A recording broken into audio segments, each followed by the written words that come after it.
party that is listening to the people of Christchurch and is prepared to put their reputation on the line for our schools. So please give another hand to David.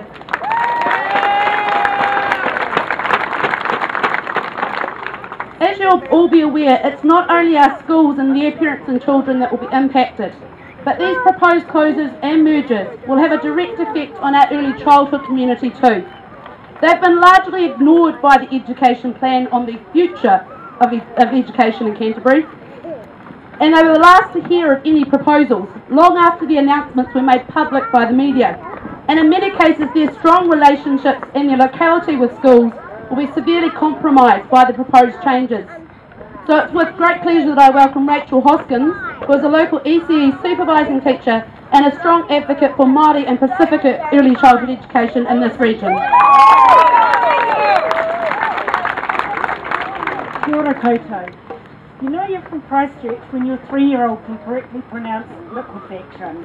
If you're 3 or 4 years old and living in Christchurch today, you will not have a memory of what life was like without being shaken.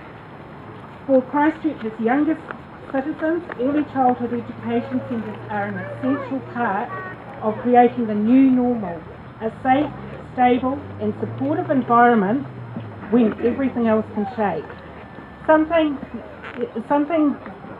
that cannot be emphasised enough: when your precious and most important mum and dad leave, that you're with really caring teachers. Along with schools, early childhood education centres are the hub of local communities. They provide a meeting place for local communities to catch up and stay in touch with each other.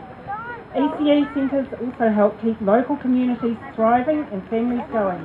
They are an essential part of the recovery phase because having high quality ECE means parents can go back to work and study knowing that their vulnerable little preschoolers are safe.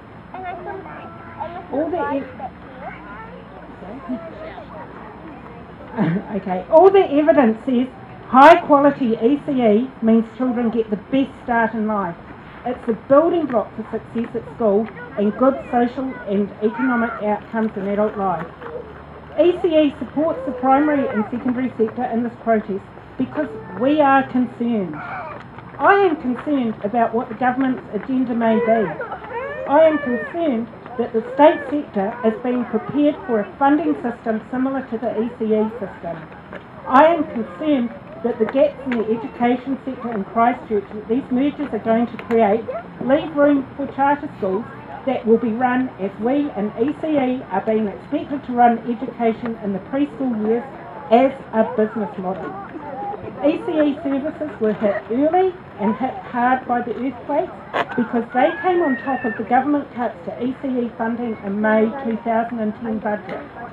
Our centre alone is receiving $36,000 less than it was in 2009 from the ministry funding. At least half the community-based ECE centres in Christchurch were affected by the quake in some way, and we are still struggling.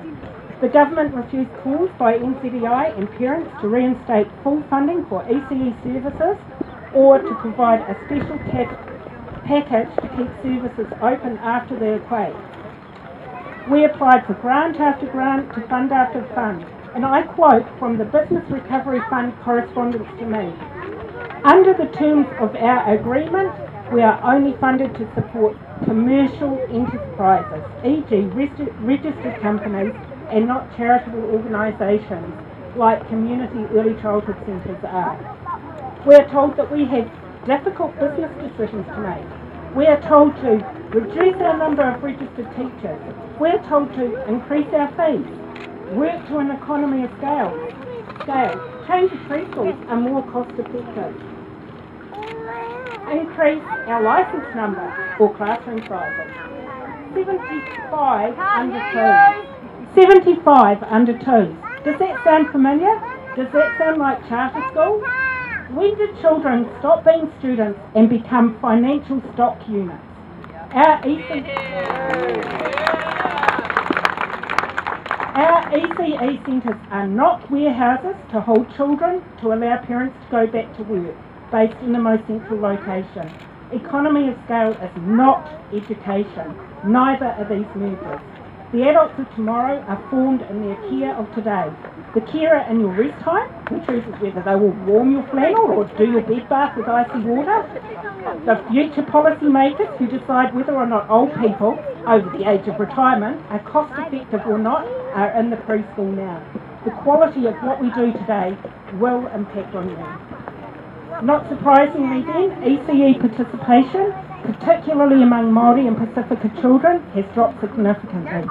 These reduced roles have also meant reduced operating hours, closure, job losses and pay cut for ECE staff. So where to now? ECE should be the cornerstone of the government's education renewal plan for Christchurch. Closing centres and opening new services is disruptive, costly and time consuming and means some children will miss out. And it's stupid! And it's stupid! Keeping current successful services viable and stable should be first priority. That means ensuring funding mechanisms support these services instead of undermining their quality and sustainability. We're still waiting to see the government do that. Community-based ECE centres completely fit the government's goal of greater participation in ECE. Centres like ours, Te Waka Huruhuru Manu, provide high quality ECE at low cost to Māori and Pacifica children and to families in local low-income communities and those who are studying to become future employees.